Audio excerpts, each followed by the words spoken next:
ವಿಸರ್ಜನೆ ಮಾಡಿ ಎಲ್ಲ ಚುನಾವಣೆಗೆ ಹೋಗಿ ಬಿಡೋಣ.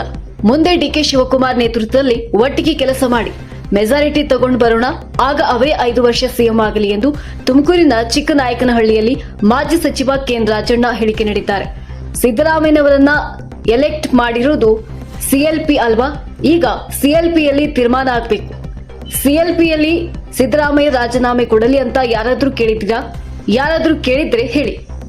ಸುಮ್ನೆ ಇವೆಲ್ಲ 30ರಿಂದ 30 ತಿಂಗಳುಗಳು ಆಗಿತ್ತು ಅಂತ ಹೇಳ್ಕೊತಾರೆ. ಅದನ್ನ ಹೇಳೋದು ಯಾರು? ನಾಯಕತ್ವದ ಬಗ್ಗೆ ಮಾತನಾಡಬಾರದು ಎಂದು ಹೈಕಮಾಂಡ್ ಹೇಳಿದ್ದಾರೆ. ಅದಕ್ಕೋಸ್ಕರ ನಾನು ಆ ಬಗ್ಗೆ ಮಾತನಾಡಲ್ಲ. ನಮ್ಮ ವೈಯಕ್ತಿಕ ಆಸೆ ಸಿದ್ದರಾಮಯ್ಯ 5 ವರ್ಷ ಸಿಎಂ ಆಗಿರಬೇಕು ಅಂತ.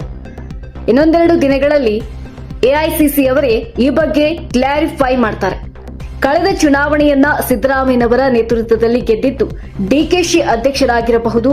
ಹಾಗೆ ನೋಡಿದ್ರೆ ಪರಮೇಶ್ವರ್ ಕೂಡ 2013ರಲ್ಲಿ ಪಕ್ಷವನ್ನ ಅಧಿಕಾರಕ್ಕೆ ತಂದ್ರು, ಆದರೆ ಸೋತ್ರು.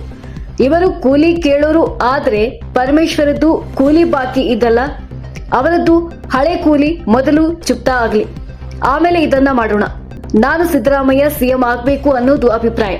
ಅನಿವಾರ್ಯತೆ ಬಂದ್ರೆ ಪರಮೇಶ್ವರ್ ದಲಿತ ಸಿಎಂ ಆಗ್ಲಿ ಎಂದು ಹೇಳಿದ ಮಾಜಿ ಸಹಕಾರಿ ಸಚಿವ ಕೆಎನ್ ರಾಜಣ್ಣ ಅವರು. News bureau, Rajamudri news. ಧ್ವನಿ ನಿಮ್ಮದು, ಚಾಲನ ನಿಮ್ಮದು. ಎಲ್ಲ ಹೇಳ್ಬಿಟ್ಟಿದೆ ನೆನ್ನೆ. ಈಗ ಏನು ವಿಷಯದ ಬಗ್ಗೆ ಹೇಳ್ಬೇಕು ಹೇಳ್ರಪ್ಪ. ಏನು ಆಟ ವಿಷಯ? ಎಲ್ಲ ಚುನಾವಣೆಗೆ ಹೋಗ್ಬಿಡೋಣ. ಮುಂದೆ ಡಿಕೆ ಶಿವಕುಮಾರ್ ನೇತೃತ್ವದಲ್ಲಿ ಚುನಾವಣೆ ಮಾಡಿಕೊಂಡು ನಾವೆಲ್ಲ ಒಟ್ಟಿಗೆ ಕೆಲಸ ಮಾಡಿ ಮೆಜಾರಿಟಿ ತಗೊಂಡ್ಬರೋಣ. ಅವಾಗ ಅವರೇ 5 ವರ್ಷ ಮುಖ್ಯಮಂತ್ರಿ ಆಗಲಿ. ಚುನಾವಣೆಗೆ ಹೋಗೋಣ ಅಂದ್ರೆ ಏನಂತ ಅರ್ಥ ಅದು? ಯಾಕಾಗ್ತದೆ? ಯಾಕೆ ಮಾಡಬೇಕು? ಅಲ್ಲಲ್ಲ, ಅವರು ನೋಡಿ, ಯಾವಾಗಲೂ ಸಿದ್ದರಾಮಯ್ಯನವ್ರನ್ನ ಎಲೆಕ್ಟ್ ಮಾಡೋದು ಯಾರು? CLP ಅಲ್ವೇನ್ರಿ? CLP ನಲ್ಲಿ ತೀರ್ಮಾನ ಆಗಬೇಕು. ಯಾರಾದ್ರು CLP ನಲ್ಲಿ ಸಿದ್ದರಾಮಯ್ಯನವರು ರಾಜೀನಾಮೆ ಕೊಡ್ಲಿ ಅಂತ ಯಾರನ್ನ ಕೇಳಿದಾರ? ಯಾರಾದ್ರು ಕೇಳಿದ್ರೆ ಹೇಳಿ. ಅದರಿಂದ ಸುಮ್ಮನೆ ಇವೆಲ್ಲ ಏನೋ ನಮಗೆ 30 ತಿಂಗಳು ಆಗಿತ್ತು ಅಂತ ಹೇಳ್ಕೊತಾರೆ. ಎಲ್ಲಿದೆ? ಯಾರು ಹೇಳೋರು? ಯಾರು? ನಾವು ನೋಡಿ, ಹೈಕಮಾಂಡ್ನಲ್ಲಿ ನಾಯಕತ್ವದ ಬಗ್ಗೆ ಮಾತನಾಡಬಾರ್ದು ಅಂತ ಹೇಳಿದ್ದಾರೆ. ನಾನು ಅದಕ್ಕೋಸ್ಕರ ಅದ್ರ ಬಗ್ಗೆ ಮಾತನಾಡೋದಿಲ್ಲ. ನಮ್ಮ ವೈಯಕ್ತಿಕ ಆಶಯ ಸಿದ್ದರಾಮಯ್ಯನವರು 5 ವರ್ಷ ಮುಖ್ಯಮಂತ್ರಿ ಇರಬೇಕು ಅಂತಕ್ಕಂಥದ್ದು. Even that is also subject to the high command decision. 1 or 2 days, wait for 2 days.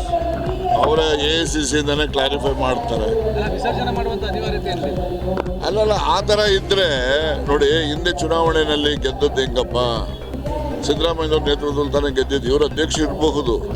ಇವಾಗ ಹಿಂದೆ ಪರಮೇಶ್ವರ್ ಅವರು ಕೂಡ 13ರಲ್ಲಿ ಅವರು ಕೂಡ ಸರ್ಕಾರ ಅಧಿಕಾರಕ್ಕೆ ತಂದರು. ಅದು ಸೋತ್ಬಿಟ್ರು ಅವರು. ಗೊತ್ತಾಯ್ತಾ? ಇವ್ರು ಕೂಲಿ ಕೇಳೋರು, ಅವ್ರದ್ದು ಕೂಲಿ ಕೇಳ್ತಾರಲ್ಲ, ಅದು ಹಳೆಯ ಕೂಲಿ ಸಾಲ ಇರೋದು. ಮೊದಲು ಅದನ್ನು ಚುಕ್ತ ಆಗಲಿ, ಆಮೇಲೆ ಈ ಚುಕ್ತ ಮಾಡ್ತಾರೆ. ಸಿದ್ದರಾಮಯ್ಯನವ್ರು ಇರಬೇಕು ಅನ್ನೋನು. ಗೊತ್ತಾಯ್ತಾ? ಅನಿವಾರ್ಯತೆ ಬಂದರೆ ದಲಿತ CM ಪರಮೇಶ್ವರ್ ಆಗಲಿ ಅನ್ನೋನು.